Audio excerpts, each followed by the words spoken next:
Yang di sana di belakangnya Aris itu banyak gelas minuman. Tolong diambil dan dibuang ya di tempat sampah.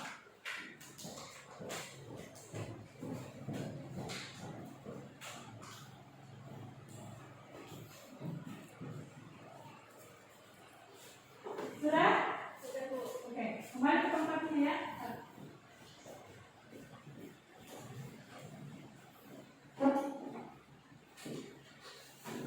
Oke, karena sudah bersih, tolong ya kelasnya dipersiapkan sekaligus dibimbing doa ya. Seluruhnya duduk siap, gerak. Sebelum kita memulai pembelajaran pada hari ini, alangkah baiknya kita berdoa. Untuk itu doa dimulai.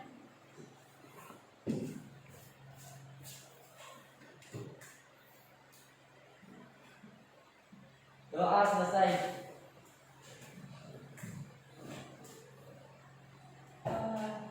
Baik, sekarang Ibu akan mengecek kehadiran kalian terlebih dahulu ya, supaya Ibu tahu yang hadir siapa, yang sakit siapa, dan yang tidak ada keterangan siapa ya. Ya, Bu. Astrid, Hadir Bu. Alda, Kia, Hadir Bu. Ausya, Hadir Bu. Naila Harumi, Hadir Bu. Nur Aisyah, Hadir Bu. Nur Amelia, Hadir Bu. Muskira, Hadir Bu. Ridipa, Hadir Bu. Arif, Hadir, Bu. Akbar, Aris, Hadir, Bu.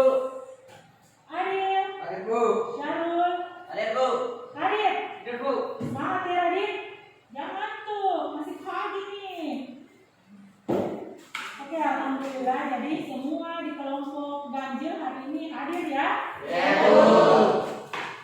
Jadi sebelum kita memulai pelajaran hari ini, alangkah lebih baiknya kita mengumandangkan tepuk PPK. Siapa yang mau memimpin? Hadir, Bu. Ya, oke, kelas di sini. Depan ya.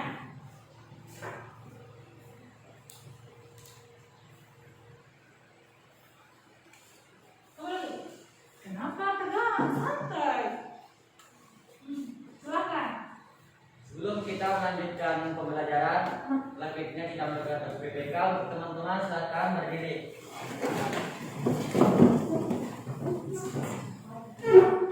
Tepuk PPK.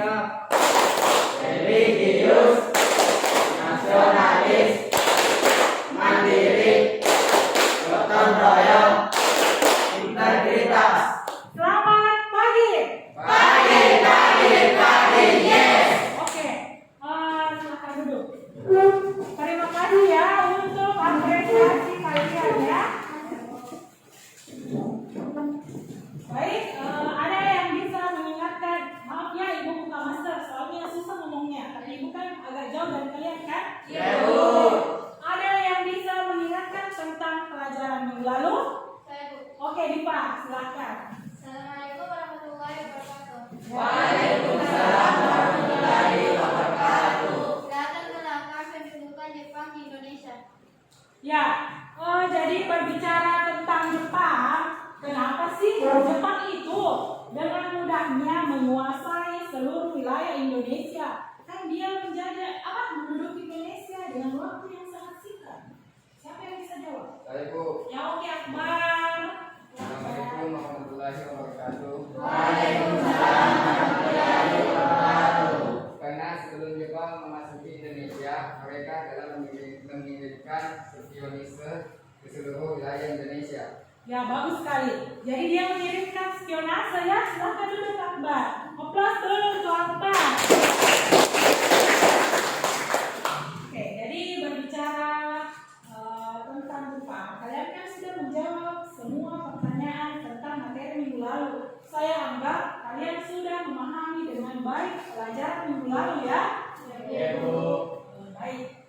Bicara tentang Jepang yang menduduki Indonesia selama 3,2 tahun ya, dibanding dengan Belanda yang 3,5 abad atau 350 tahun lamanya.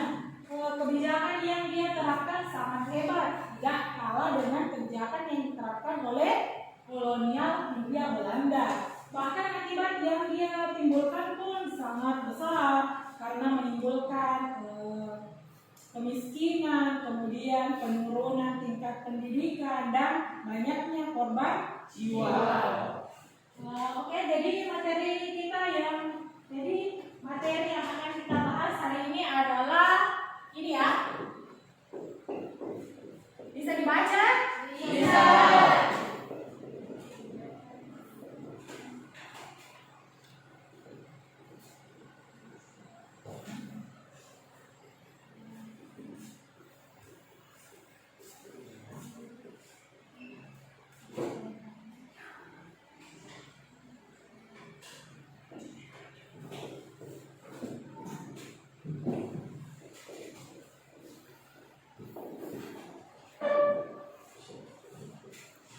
Oke, jadi materi yang akan kita bahas hari ini adalah kebijakan yang diterapkan pada masa pendudukan Jepang di berbagai bidang.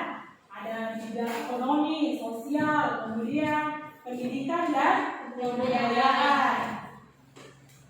Kira-kira apa sih manfaat yang bisa dipetik pada pelajaran atau materi ini? Ada yang tahu? Kalau tidak ada, biar itu saja. Jadi manfaat yang bisa kita petik adalah kita tidak boleh semena-mena terhadap teman kita ataupun orang lain. Kita harus senantiasa menumbuhkan semangat. Kita harus senantiasa menumbuhkan perasaan saling peduli ya. Saling peduli terhadap teman ya. Kemudian kita juga harus mencontoh sikap disiplin Jepang yang tinggi. Kenapa? Karena dengan adanya disiplin itu akan memudahkan kita untuk melakukan berbagai hal ya, terutama dalam mencapai cita-cita ya. Baik, sekarang Ibu akan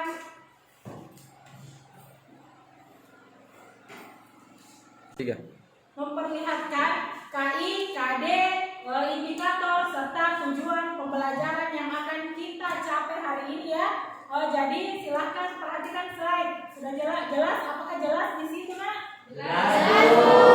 Jadi yang pertama KI. Silahkan kalian lihat KI-nya ya. Dan kalian baca sendiri ya. Kalian sudah baca? Oke, kemudian KD-nya yang pertama menganalisis sifat dan respon pendudukan Jepang di Indonesia. Kemudian keterampilannya menalar sifat dan respon pendudukan Jepang di Indonesia ya.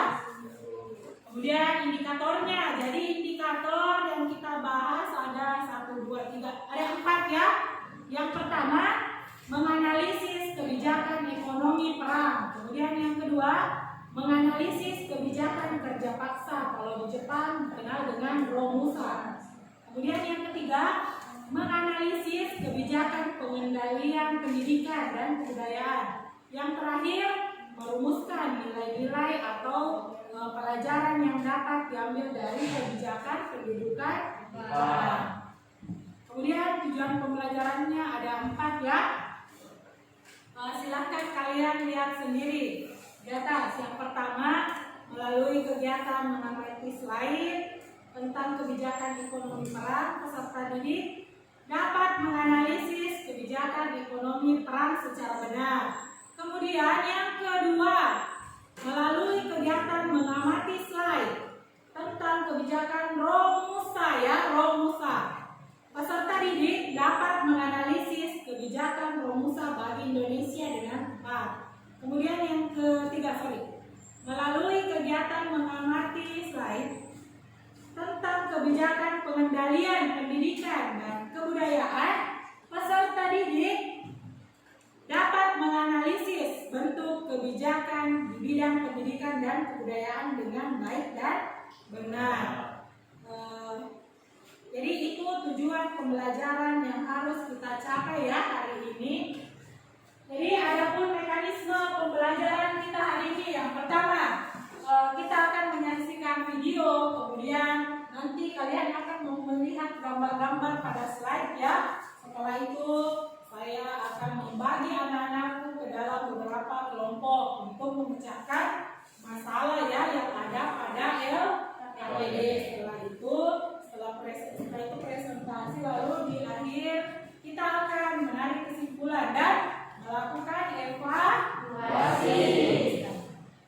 Jadi masalah atau kebijakan masa pendudukan Jepang di berbagai bidang akan kita lihat penjelasannya melalui video pembelajaran ya. Tolong perhatikan.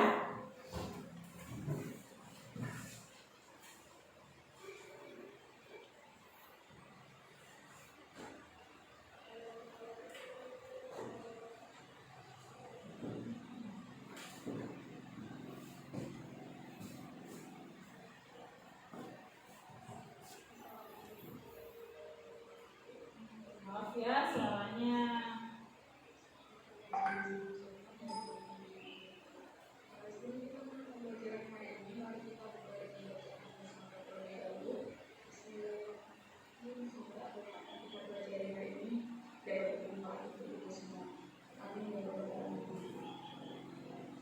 Oke, tolong. Hari ini kita akan membahas mengenai kebijakan pemerintah pendudukan Jepang di Indonesia. Kebijakan pemerintahan Jepang itu meliputi berbagai bidang ya, baik itu politik, ekonomi, sosial budaya maupun pendidikan. Kita bahas dulu di bidang politik ya. Kita ketahui bahwa pemerintah kolonial Belanda itu menyerahkan kekuasaannya atas Indonesia pada Jepang itu setelah mendatangi. Sorry.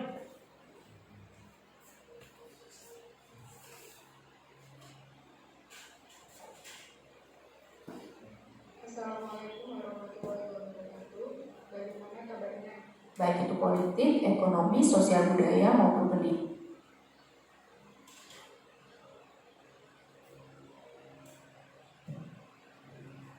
Kebijakan pemerintahan Jepang itu meliputi berbagai bidang ya, baik itu politik, ekonomi, sosial budaya maupun pendidikan. Kita bahas dulu di bidang politik ya. Kita ketahui bahwa pemerintah kolonial Belanda itu menyerahkan kekuasaannya atas Indonesia kepada Jepang itu setelah menandatangani piagam penyerahan kekuasaan di Kalijati tepatnya itu tanggal 6 Maret 1942. Jadi sejak saat itu otomatis Indonesia itu berada di bawah kekuasaan Jepang. Kebijakan politik yang diterapkan oleh Jepang itu jauh berbeda dengan kebijakan politik yang diterapkan oleh pemerintah kolonial Belanda. Pada dasarnya, pemerintah pendudukan Jepang itu merupakan pemerintahan militer yang diktator. Jadi untuk mengendalikan keadaan, pemerintah Jepang itu membagi wilayah Indonesia menjadi 3 bagian seperti yang kalian lihat pada layar ya. Pertama, itu wilayah Jawa sama Madura itu diperintah oleh tentara ke-16 dengan pusatnya di Batavia yang sekarang menjadi kota Jakarta. Jadi Jawa sama Madura itu dibagi menjadi 17 karesidenan atau dalam bahasa Jepang itu dikenal dengan Shu. Kemudian karesidenan itu dipimpin oleh seorang residen atau Shuchokan. Kemudian yang kedua yaitu wilayah Sumatera itu diperintah oleh tentara ke-25 dengan pusatnya di Bukit Tinggi, Sumatera Barat. Kalau Sumatera itu dibagi menjadi 10 karesidenan. Terus yang ketiga itu Indonesia bagian timur meliputi wilayah Kalimantan, kemudian Sulawesi, Nusa Tenggara maupun Irian Jaya itu diperintah oleh tentara kedua Angkatan Laut dengan pusatnya di daerah Makassar, Sulawesi Selatan. Pembagian daerah seperti yang Bunda sampaikan tadi itu bertujuan agar daerah-daerah itu dapat diawasi dan juga dikendalikan untuk kepentingan pemerintah Jepang. Dan pada masa awal pendudukan Jepang itu benar-benar memberikan kebijakan politik yang lunak terhadap rakyat Indonesia. Jadi rakyat itu dibebaskan untuk mendirikan organisasi politik. Tapi lama-kelamaan kebijakan tersebut itu tidak berjalan lama. Kenapa? Karena Jenderal Imamura itu mengubah semua kebijakannya dengan melarang adanya berbagai kegiatan maupun organisasi politik di Indonesia. Sebagai gantinya, Jepang itu mendirikan atau membentuk organisasi baru yang digunakan untuk kepentingan Jepang sendiri. Seperti organisasi-organisasi yang minggu lalu sudah kalian pelajari melalui tugas yang Bunda berikan. Semua kegiatan atau kebijakan di bidang ekonomi itu diharapkan untuk memenuhi kebutuhan peran Jepang. Misalnya dengan membangun pabrik senjata, kemudian mewajibkan rakyat menanam pohon jarak. Kenapa? Karena pohon jarak pada waktu itu digunakan sebagai bahan bakar alternatif. Kebijakan pemerintah Jepang dalam bidang ekonomi itu dibagi dalam 2 tahap ya. Tahap yang pertama itu merupakan tahap penguasaan atau eksploitasi. Jadi ketika Jepang itu mulai menguasai Indonesia, Jepang itu langsung mengambil aset maupun pusat-pusat pengendali baik itu dari pemerintah Hindia Belanda maupun penduduk pribumi. Misalnya perkebunan, kemudian pabrik atau perusahaan-perusahaan yang dulu berkembang masa pemerintah Hindia Belanda. Kemudian Jepang itu juga mewajibkan rakyat untuk menyerahkan kekayaannya kepada Jepang. Jadi memberikan barang berharganya kepada Jepang, misalnya emas, kemudian berlian, hewan maupun bahan makanan. Tahap kedua adalah tahap rehabilitasi. Jadi dalam tahap ini itu Jepang mulai menerapkan kebijakan baru di bidang ekonomi.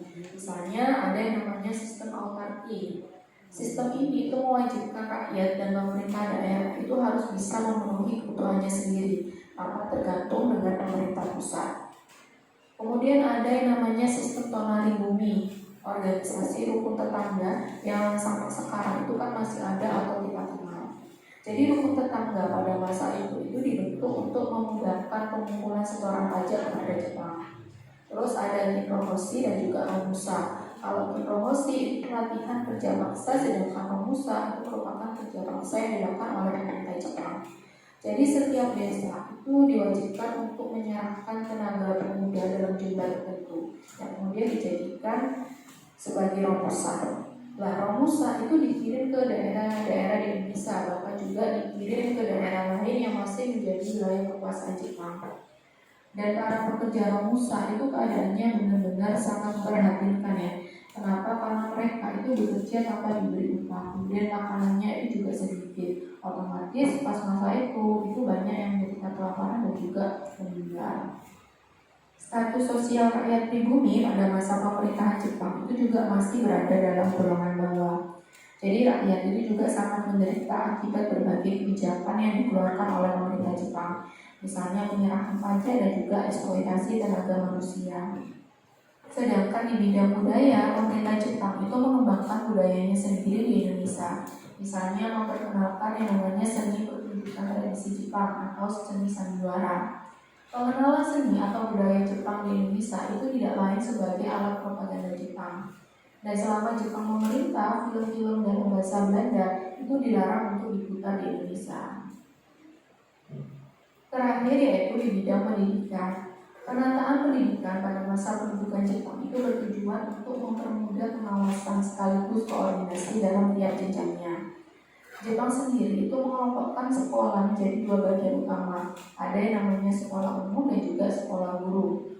Untuk sekolah umum atau sekolah formal pembagiannya itu seperti yang ada pada layar ya.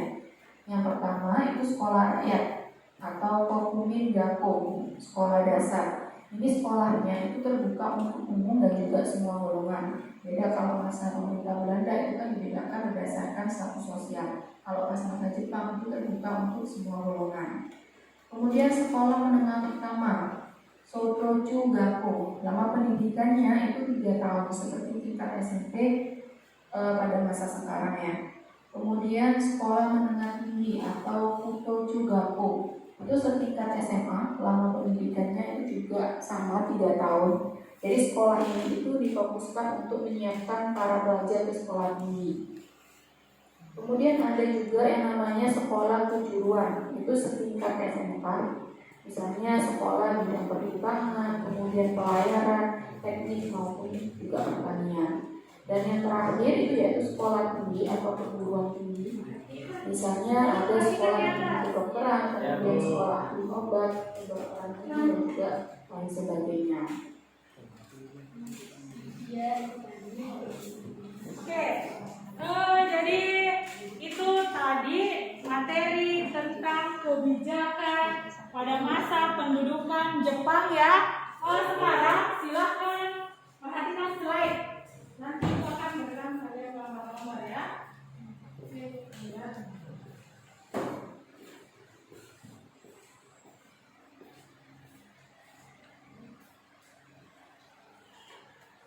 Oke, tadi kan kalian sudah lihat ini di video pembelajaran kan? Perhatikan ya, ini gambar pertama, kemudian ini gambar kedua ya. Ini Romusa, kemudian ini gambar ketiga, ini gambar keempat, dampak dari Romusa. Kemudian ini yang terakhir, gerak Taiso atau dari bidang pendidikan. Kira-kira menurut kalian gambar apa saja ini yang tadi telah kalian lihat? Gambar apa?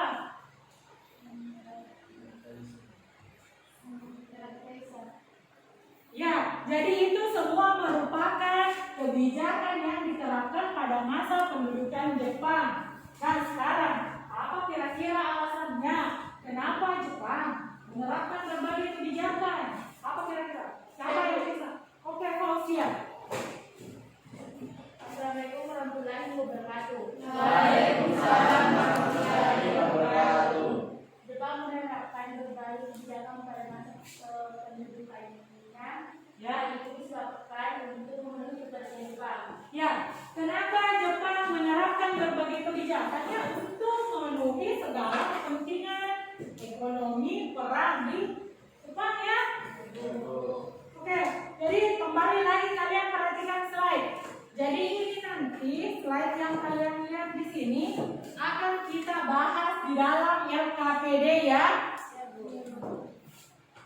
Jadi sekarang Ibu akan membagi kalian ke dalam beberapa kelompok ya. Cukup 3 kelompok saja. Tolong didengarkan namanya ya.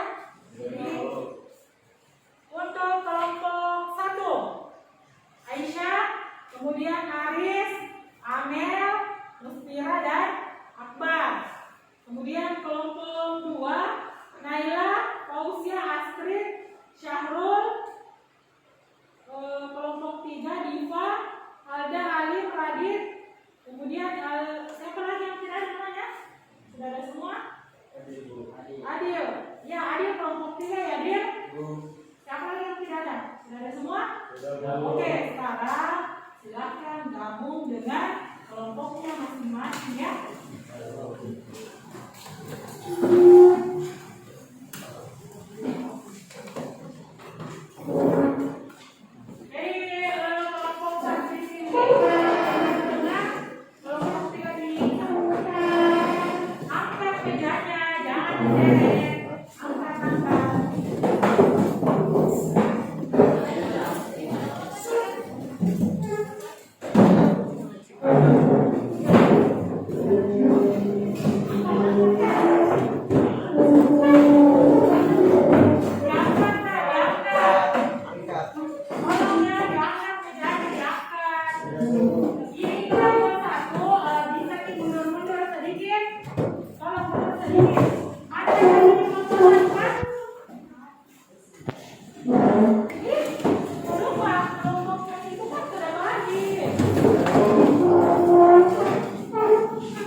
Silakan kalian amati dulu gambar yang ada pada LKPD kalian.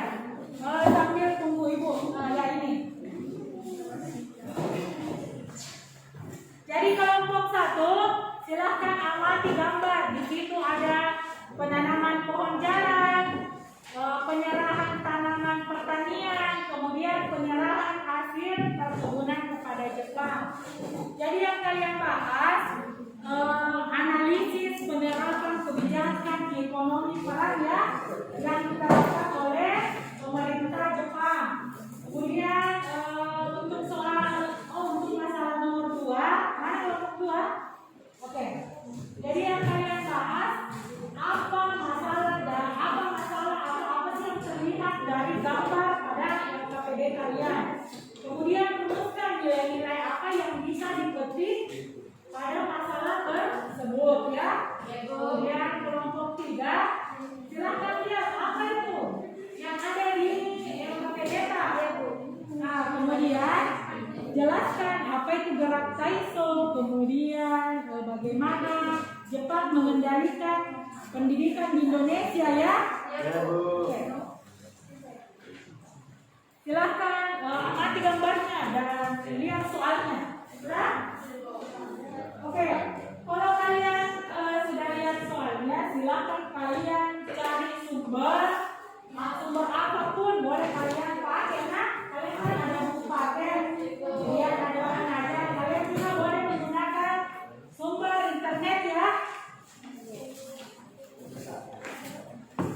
Kalau ada yang tidak kalian pahami tentang masalah atau gambar-gambar yang ada pada LKPD kalian, kalian boleh bertanya ke ibu ya. Kelompok 1, bagaimana? Paham? Ada yang mau bertanya? Harus ya kelompok 1. Jadi silakan cari jawaban dengan menggunakan berbagai sumber. Kalau di sini tidak ada. Oke. Kalau di sini, oke. Di sini aman. Kenapa Ki Adit?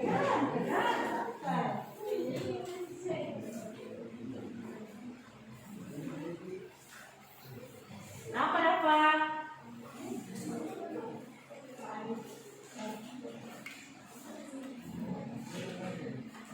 Kenapa Sarul? Jangan bukunya ditutup. Ini buku dipakai untuk mencari jawabannya Sarul.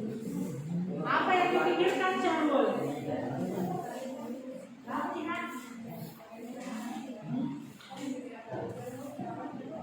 Ya silakan gunakan internet. Yang salah ibu kalau kalian main game saat pembelajaran. Saya tidak larang. Kemudian ini kelompok 2 ingat.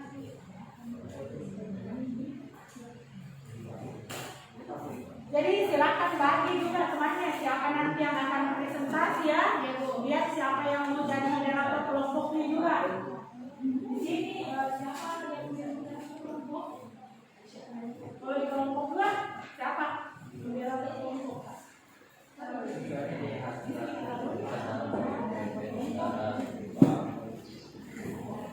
Di sini moderator kelompok kan?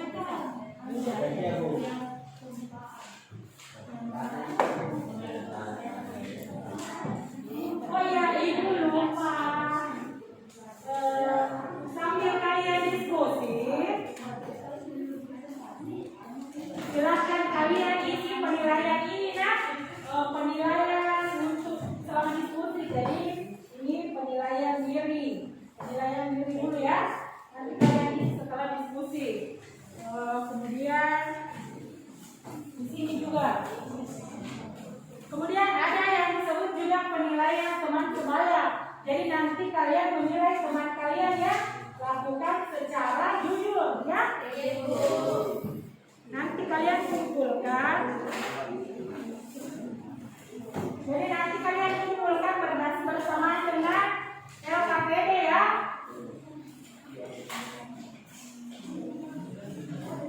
Kalau ada yang kurang kalian pahami, lebih ya.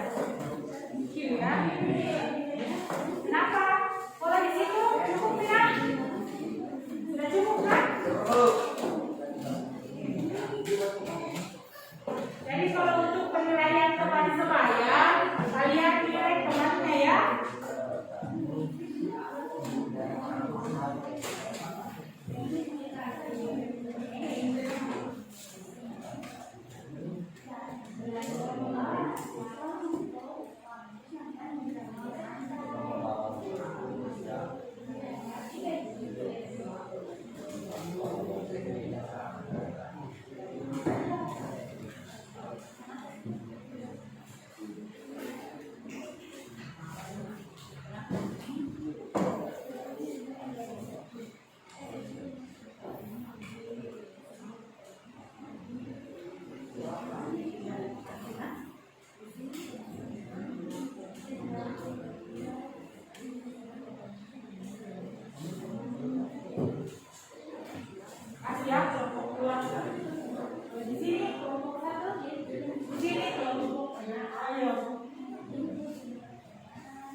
Sudah? Sedikit lagi. Ya, kalau kalian ada kendala, tolong infokan ke ibu ya. Oh iya Bu. Kenapa di kelompok satu? Kan bilang Info ya kalau sudah selesai. ya tetapi juga masih yang kita belum bisa. Di sini ada kesulitan. Tidak ada. Tidak ada. Apa? Tujuan. Ya, ya.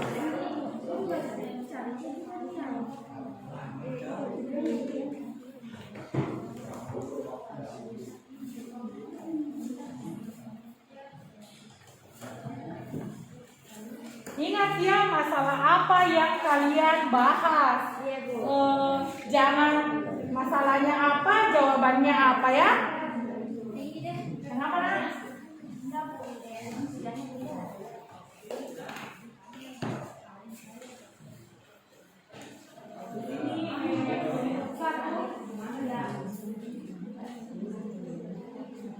Ya, oke. Untuk kelompoknya kelompok satu memang beda ya. Kenapa nih? Semangat Tina. Kelompok tiga sudah? Kelompok tiga sudah selesai. Lepas dulu untuk kelompok tiga. Kelompok lain? Sudah? Kita tunggu kelompok dua dulu ya. Sudah? Oke. Karena fokusnya ke sini dulu. Karena semua kelompok sudah selesai, sekarang kita melakukan presentasi kita. Jadi kita mulai dari kelompok satu. Oke. Silakan kelompok satu. Yang lain kelompok tiga, perhatikan temannya ya. Assalamualaikum warahmatullahi wabarakatuh. Waalaikumsalam warahmatullahi wabarakatuh. Perkenalkan, kami dari kelompok 1 ingin mempresentasikan hasil kerja kelompok kami.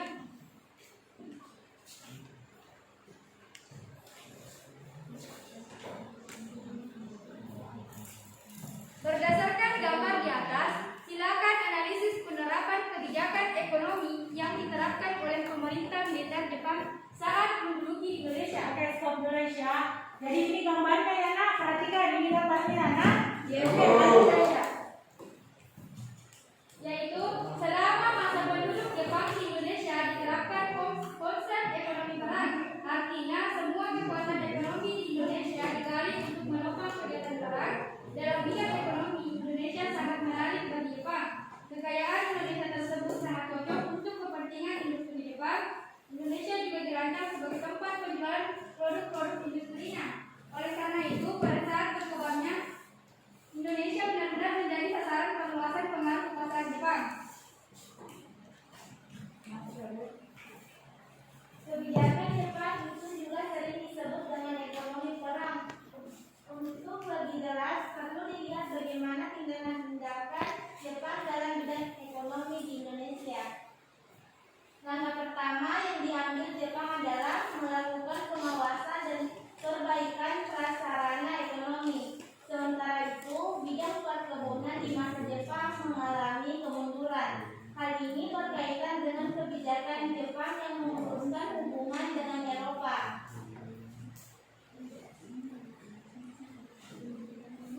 Kebutuhan pangan untuk menopang perang semakin meningkat. Sehingga kegiatan penanaman untuk mewujudkan bahan pangan terus ditingkatkan. Dalam hal ini, organisasi Jawa Pokai giat melakukan kampanye untuk meningkatkan usaha pengelolaan pangan terutama beras dan jagung.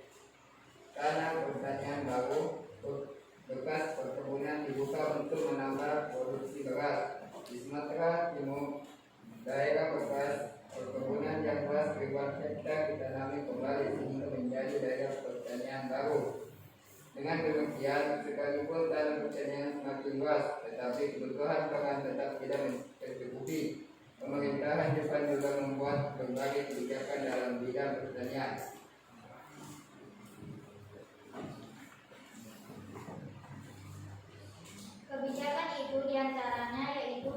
kebijakan wajib serap padi. Kebijakan ini menjadikan Jawa sebagai lingkungan kemakmuran bersama Asia Timur Raya. Kebijakan ini melibatkan seluruh Asia Tenggara serta Asia Timur. Juga kebijakan dalam penanaman jenis-jenis tanaman baru seperti kapas, rami, dan jarak. Keadaan ini semakin menambah beban bagi pemerintah pendudukan Jepang di Indonesia.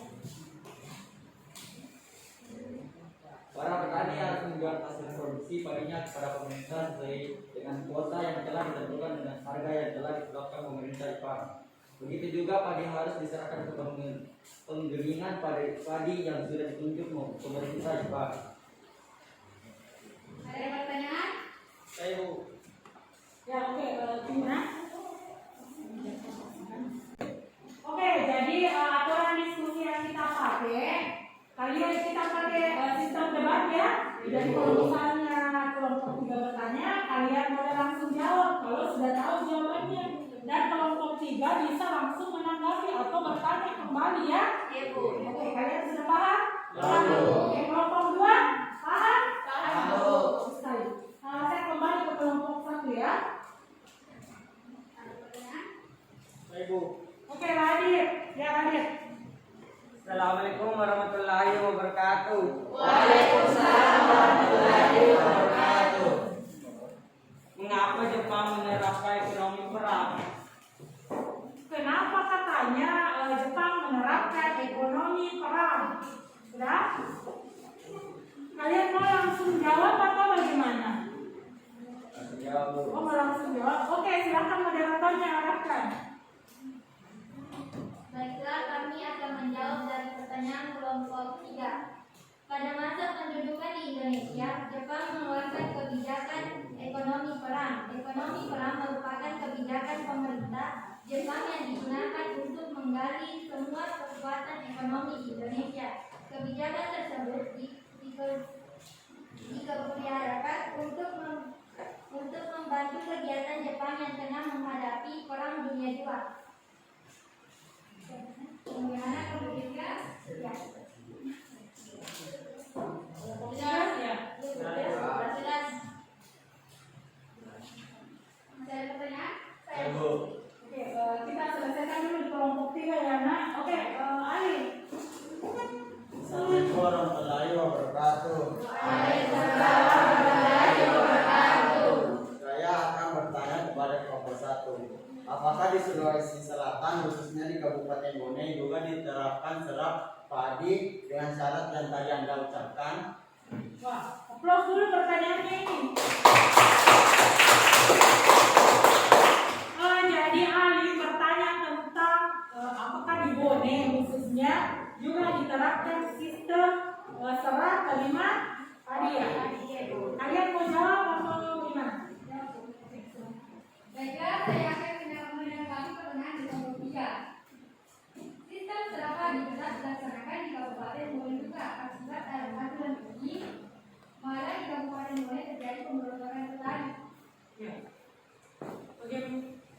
Silakan kembalikan. Ya. Jelas, Bu. Sudah jelasin. Sedikit Ibu singgung ya. Iya Bu. Kelompok 1 duduk dulu ya. Jadi di Bone sendiri itu terjadi pemberontakan petani muda terkait dengan penyerahan hasil panen ya. Kalau untuk muda lokasinya masih beberapa kilometer dari sini. Nanti Ibu bagikan modulnya ya tentang itu petani unra. Ibu ada, kebetulan Ibu ada koleksinya itu ya. Oke, kita lanjut ke kelompok. Atau masih ada pertanyaan? Masih ada yang mau bertanya? Oke, maaf ya. Assalamualaikum warahmatullahi wabarakatuh. Waalaikumsalam warahmatullahi wabarakatuh.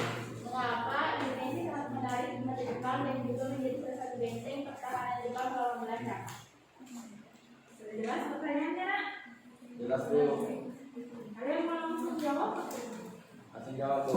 Ya, oke, mari. Baik, saya akan menjawab pertanyaan tadi dari kelompok 2.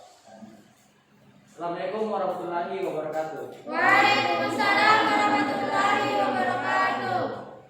Indonesia sangat menarik bagi Jepang, sebab Indonesia merupakan kepulauan yang begitu kaya akan berbagai hasil bumi, pertanian, tambang, dan lain-lainnya. Kekayaan Indonesia tersebut sangat cocok untuk industri Jepang. Indonesia juga dirancang sebagai tempat penjualan produk-produk industrinya. Oleh karena itu, pada saat berkobarnya Perang Dunia II, Indonesia benar-benar menjadi sasaran perluasan pengaruh kekuasaan Jepang. Bahkan Indonesia kemudian menjadi salah satu benteng pertahanan Jepang untuk membendung gerak laju kekuatan tentara Serikat dan melawan kekuatan Belanda. Bagaimana kelompok 2, apakah terima dari jawaban saya? Bagaimana? Ya, sudah jelas katanya. Oke, apakah masih ada pertanyaan atau sanggahan untuk kelompok 1? Tidak ada. Oke, kita ke kelompok berikutnya ya. Siapa yang mau presentasi kelompok 2 dulu atau kelompok 3 dulu? Kelompok 2. Iya, kelompok 2 ya? Iya. Oke, silakan ya kelompok 2. Assalamualaikum warahmatullahi wabarakatuh. Waalaikumsalam warahmatullahi wabarakatuh. Kami akan presentasikan hasil kerja kelompok kami. Buatlah analisis tentang gambar dan rumuskan nilai-nilai yang kalian dapat jadikan bahan pelajaran. Pengerahan rumusan berbagai kebijakan dan tindakan Jepang dalam membuat penderitaan rakyat. Rakyat petani tidak dapat berbuat banyak kecuali harus tunduk kepada praktik-praktik tirani Jepang. Penderitaan rakyat ini semakin dirasakan dengan adanya kebijakan untuk pengerahan tenaga pramuka. Perlu diketahui bahwa untuk menopang perang Asia Timur Raya, Jepang mengerahkan semua tenaga kerja dari Indonesia. Tenaga kerja inilah yang kemudian kita kenal dengan pramuka. Mereka dipekerjakan di lingkungan terbuka, misalnya di lingkungan pembangunan kubu-kubu pertahanan, jalan raya, lapangan udara. Pada awalnya, tenaga kerja dikerahkan di Pulau Jawa yang padat penduduknya. Kemudian di kota-kota dibentuk barisan pramuka sebagai sarana propaganda.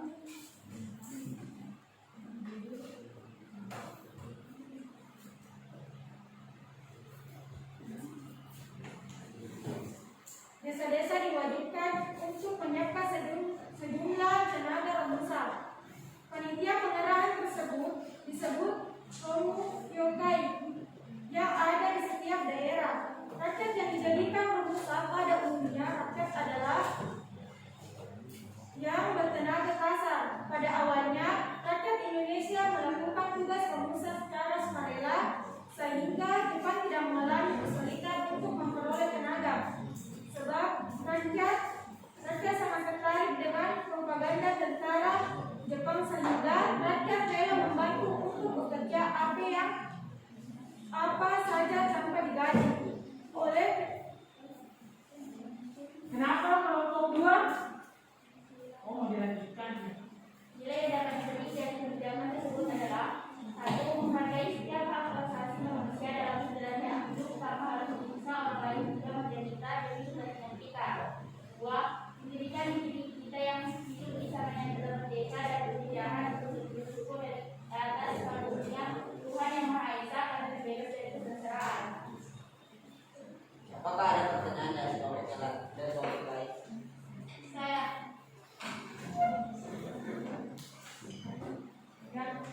Assalamualaikum warahmatullahi wabarakatuh. Waalaikumsalam warahmatullahi wabarakatuh.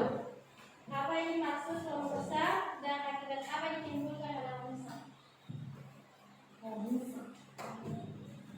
Saya dari perwakilan dari kelompok 2 akan menjawab pertanyaan dari kelompok 3. Promosa adalah panggilan bagi orang-orang Indonesia yang dipekerjakan secara paksa pada masa penjajahan. Oke, jelas. Apa masih ada pertanyaan? Baik, Bu. Oke, kelompok 1. Assalamualaikum warahmatullahi wabarakatuh. Waalaikumsalam warahmatullahi wabarakatuh.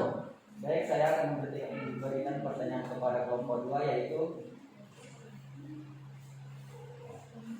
Promosa berusaha awalnya merupakan kerja secara sukarela. Lalu mengapa lama-kelamaan berusaha menjadi kerja secara paksa dan wajib yang dilakukan oleh rakyat Indonesia? Sudah jelas katanya kenapa yang awalnya berusaha itu adalah kerja sukarela. Lama kelamaan kemudian menjadi kerja paksa. Bagus sekali pertanyaannya, Aris.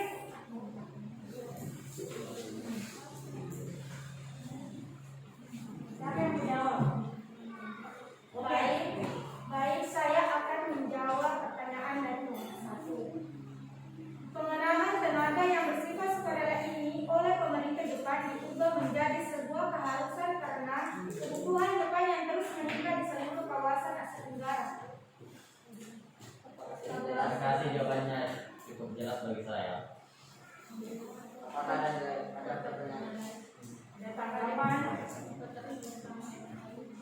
Sudah Tidak ada dari kelompok kami. Sekian dari kelompok kami. Tidak ada Assalamualaikum warahmatullahi wabarakatuh. Jadi kita ke kelompok terakhir ya. Silakan kelompok 3.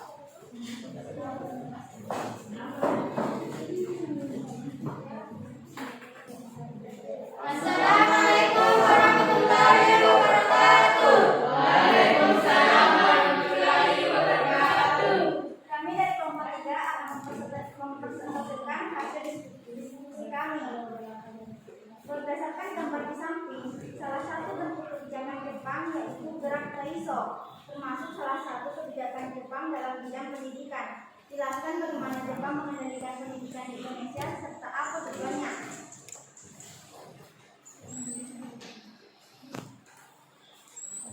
Pengendalian di bidang pendidikan dan kebudayaan pemerintahan Jepang mulai membatasi kegiatan pendidikan. Jumlah sekolah juga dikurangi secara drastis. Jumlah sekolah dasar menurun dari 21.500 menjadi 13.502. Sekolah lanjutan menurun dari 850 menjadi 22. Kegiatan perguruan tinggi boleh dikatakan macet. Jumlah murid sekolah dasar menurun 30% dan jumlah siswa sekolah lanjutan merosot sampai 90%. Begitu juga tenaga pengajarnya mengalami penurunan secara signifikan. Muatan yang sebelumnya diajarkan juga dibatasi. Mata pelajaran bahasa Indonesia dijadikan mata pelajaran utama, sekaligus sebagai bahasa pengantar. Kemudian bahasa Jepang menjadi mata pelajaran wajib di sekolah. Para pelajar harus menghormati kebudayaan dan adat Jepang. Mereka juga harus melakukan kegiatan seperti bakti atau kinrohoshi. Kegiatan kerja bakti itu meliputi pengumpulan bahan-bahan untuk perang, penanaman bahan makanan, penanaman pohon jarak, perbaikan jalan, dan pembersihan asrama. Para pelajar juga harus mengikuti kegiatan latihan jasmani dan pemiliteran. Mereka harus benar-benar menjalankan semangat Jepang di Konsensin. Para pelajar juga harus menyanyikan lagu Indigayo, menghormati bendera Hinamaru, dan melakukan gerak badan Taiso serta Shigerei. Akibat keputusan pemerintah Jepang tersebut membuat utang huruf menjadi meningkat. Oleh karena itu, pemuda Indonesia mengadakan program pemberantasan buta huruf yang diprovokasi oleh negara. Berdasarkan kenyataan tersebut, dapat dikatakan bahwa kondisi pendidikan di Indonesia pada masa pendudukan Jepang mengalami kemunduran. Kemunduran pendidikan itu juga berkaitan dengan kebijakan pemerintah Jepang yang lebih prioritas pada kementerian itu kepentingan pertahanan Indonesia dibandingkan pendidikan. Banyak anak usia sekolah yang harus masuk organisasi kemiliteran sehingga banyak anak yang meninggalkan bangku sekolah. Bagi Jepang, pelaksanaan pendidikan bagi rakyat Indonesia bukan untuk membuat pandai, tetapi dalam rangka untuk pembentukan kader-kader yang mempelopori program kemakmuran bersama Asia Timur Raya. Oleh karena itu, sekolah selalu menjadi tempat indoktrinasi kejepangan. Apakah ada pertanyaan?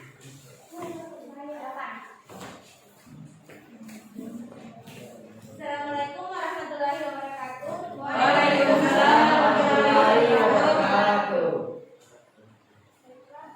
Apa yang menyebabkan pendidikan masa Jepang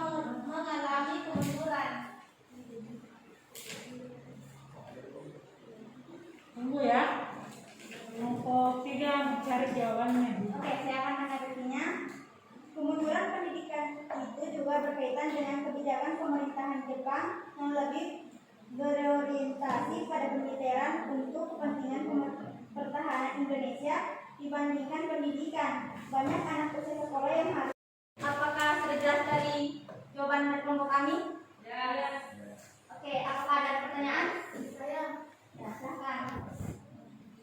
Assalamualaikum warahmatullahi wabarakatuh. Waalaikumsalam warahmatullahi wabarakatuh. Saya perwakilan dari kelompok 2 akan mengajukan pertanyaan kepada kelompok 1. Kelompok 3 sayang ya. Kelompok 3. Oke. Anda mengatakan bahwa para pelajar tidak hanya mengumandangkan Kinigayo, tapi juga melakukan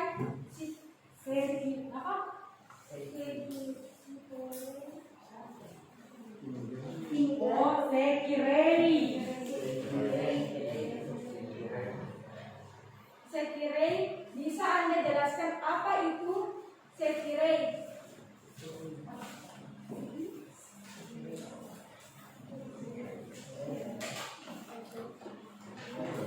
Baiklah, saya akan menjawab jawaban dari kelompok 2. Pertanyaan dari kelompok 2. Menjawab sekirei adalah kegiatan menghubungkan badan dengan menghadap ke arah barat dengan tujuan sebagai penghormatan. Apakah jawaban dari kelompok sudah jelas? Berarti kalau dalam agama Islam sekirei seperti gerak sholat yang ruku. Ada yang bisa menunjukkan atau mempraktekkan sekirei gerak ruku? Ya, betul sekali. Jadi seperti itu nah yang disebut sekirei tapi mengarah ke barat, persis seperti itu. Lanjut. Baiklah, saya akan menjawab dari pertanyaan kelompok 2. Ya, benar sekali. Jadi sekirei tetap dilakukan sebagai penghormatan. Apakah jawaban dari kelompok kami sudah jelas? Sekian dari kelompok kami. Wabillahi taufiq wal hidayah. Wassalamualaikum warahmatullahi wabarakatuh. Oke, applause dulu untuk kalian.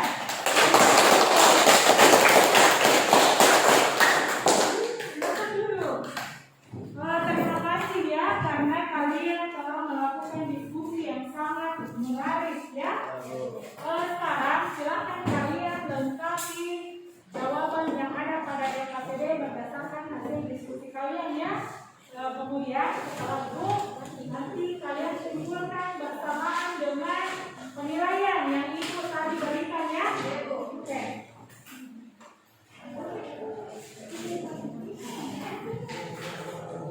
Bagaimana? Sudah selesai? Kalau sudah, tolong kumpulkan LKPD serta penilaiannya ya.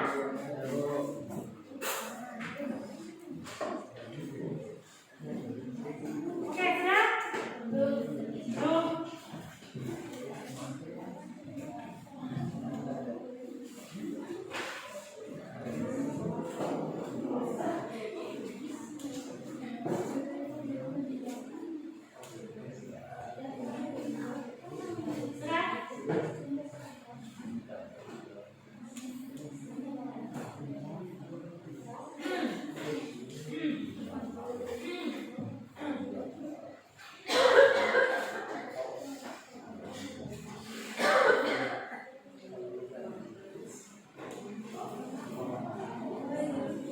Sudah, kalau sudah kumpulkan saja. Sudah. Ya, oke.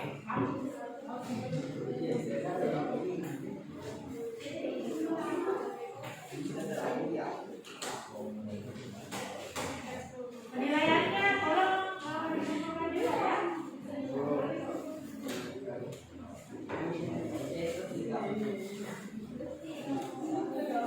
Kelompok 2.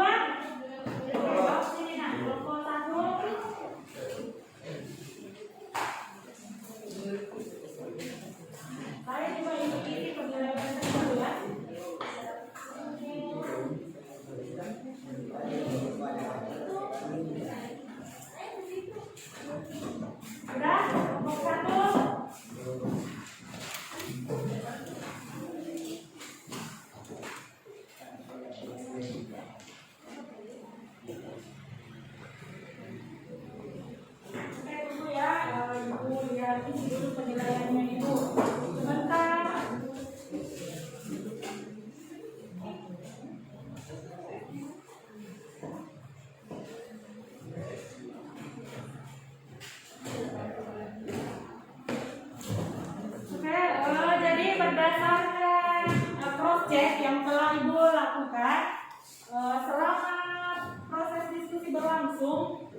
lainnya ya.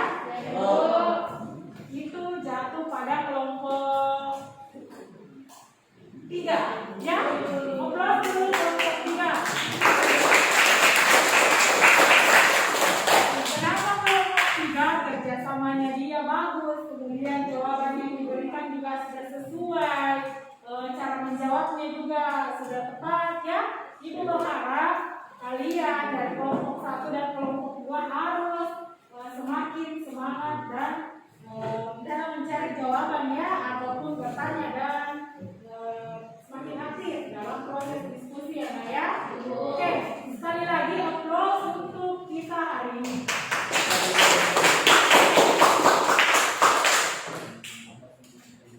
Setelah pelajaran apa maksud Ibu setelah rangkaian pelajaran kita lalui, sekarang siapa yang dapat menarik kesimpulan untuk pelajaran kita hari ini? Ada? Oke, Adil ya?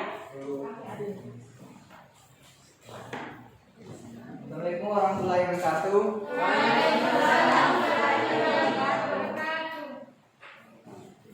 Kita dapat simpulkan atas kebijakan pendudukan Jepang di bidang ekonomi atau disebut dengan ekonomi perang, yaitu 1. Kebijakan ekonomi yang sering disebut Steel Hit. Hasil perekonomian di Indonesia dijadikan modal untuk mencukupi kebutuhan pemerintahan Jepang yang sedang berkuasa di Indonesia. 2. Dilakukan penebangan hutan secara liar di berbagai wilayah untuk menopang kebutuhan pangan dan tanah-tanah perkebunan diganti menjadi tanah pertanian sesuai dengan kebutuhan Jepang.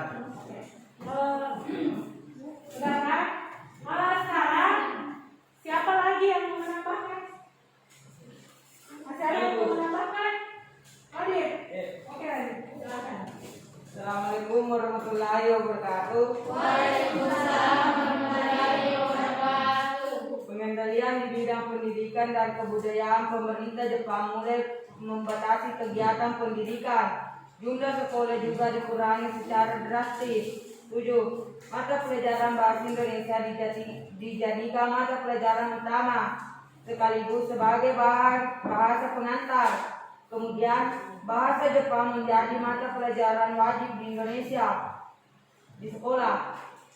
8. Para pelajar harus menghormati budaya dan adat istiadat Jepang.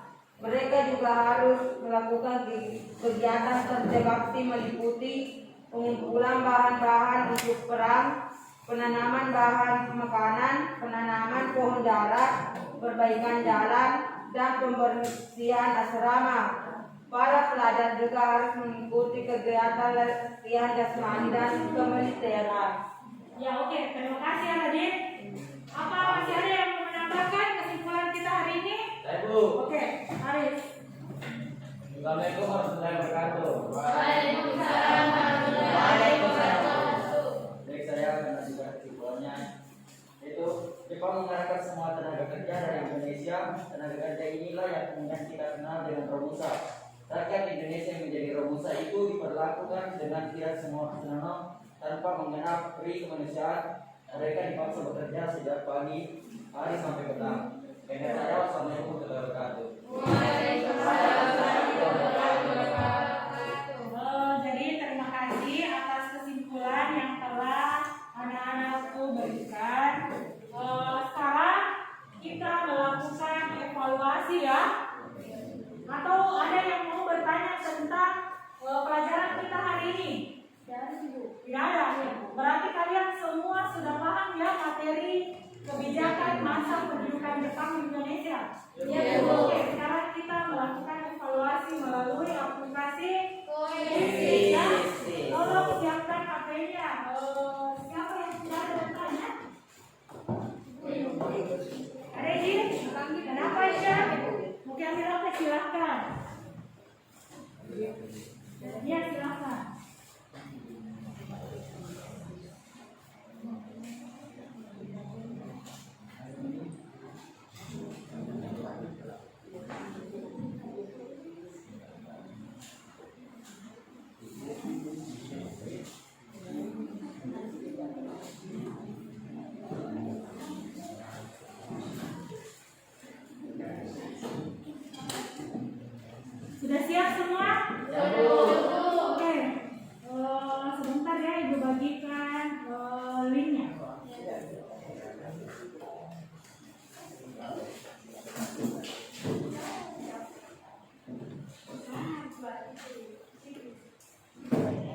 Sudah siap?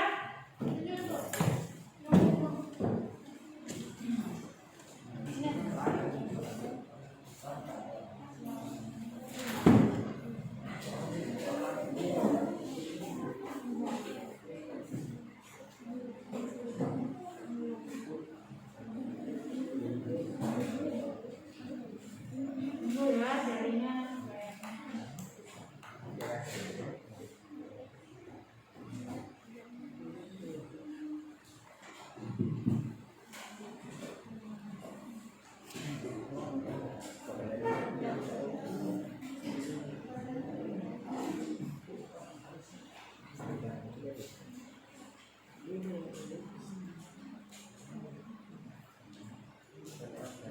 Ya, sudah? Sudah? Sudah, Bu. Sudah lihat linknya? Sudah Bu. Oke.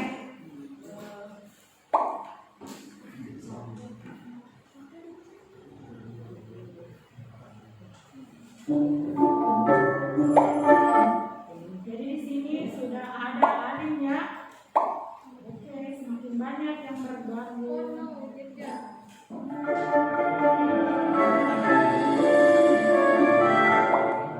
Ibu kurangi sedikit volumenya ya, takutnya mengganggu gerakan.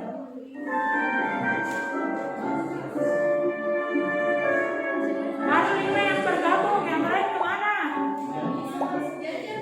Tidak bisa masuk? Sudah? Sudah 9. Oke. Ibu mulai ya. Cepat.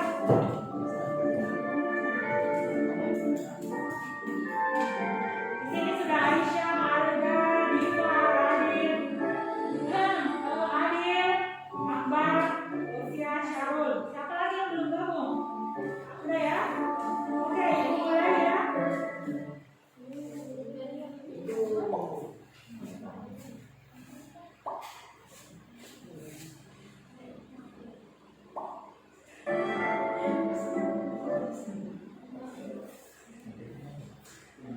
Sorry ya, jaringannya.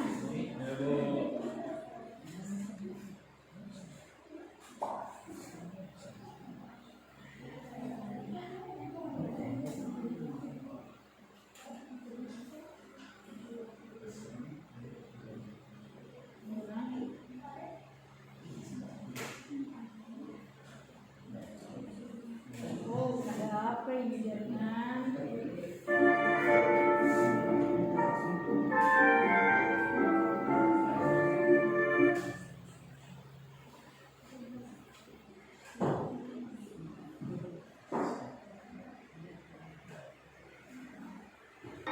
Lima, 4, 3, 2, 1.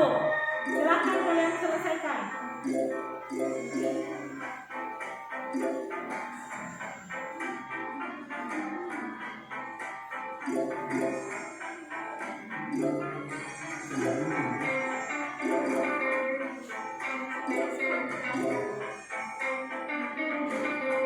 Oke, Aris. Semakin melaju ke depan. Aisyah.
Oke, waktu habis.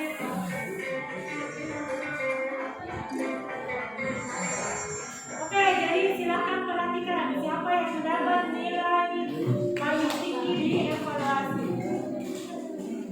Oke, jadi yang pertama Aris mendapat nilai tertinggi ya. Kemudian ada Amel dan yang ketiga didapat oleh Naila. Oke, aplaus dulu untuk kalian. Oke, jadi Ibu mau memberi sesuatu bagi yang mendapat nilai tertinggi selama mulai dari kita tadi belajar ya dari awal. Nilai paling tinggi diraih oleh Aris. Jadi hadiahnya Aris saya kasih nanti di ulangan harian 20 poin. Jadi Aris sudah memiliki 20 poin ya di ulangan harian. Ingat itu ya Aris? Oke, baik.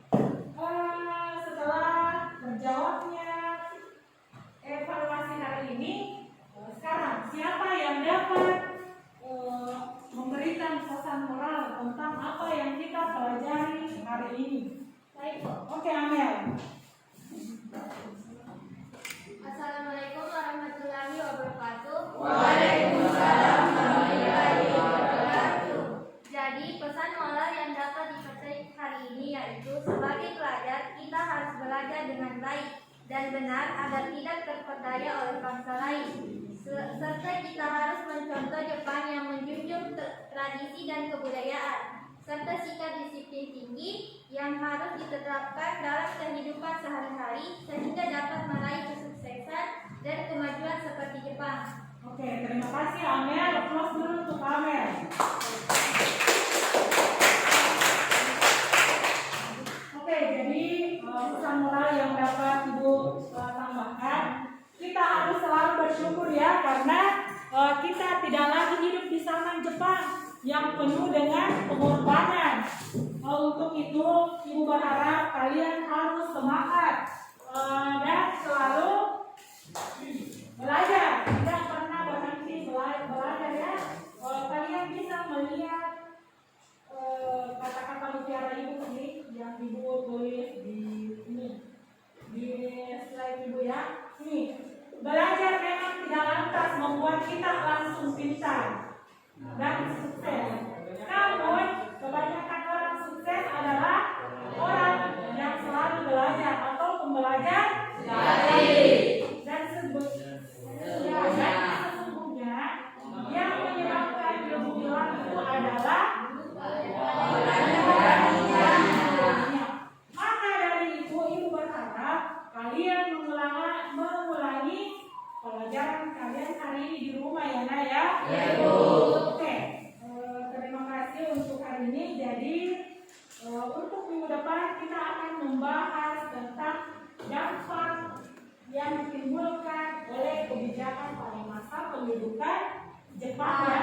Silakan kalian baca materinya di rumah ya. Oke, jadi sekian untuk pelajaran hari ini ya. Silakan foto kelasnya disiapkan. Sudah siap, Bran? Sebelum kita mengakhiri pembelajaran pada hari ini, nantinya kita mengucapkan hamdalah. Alhamdulillah.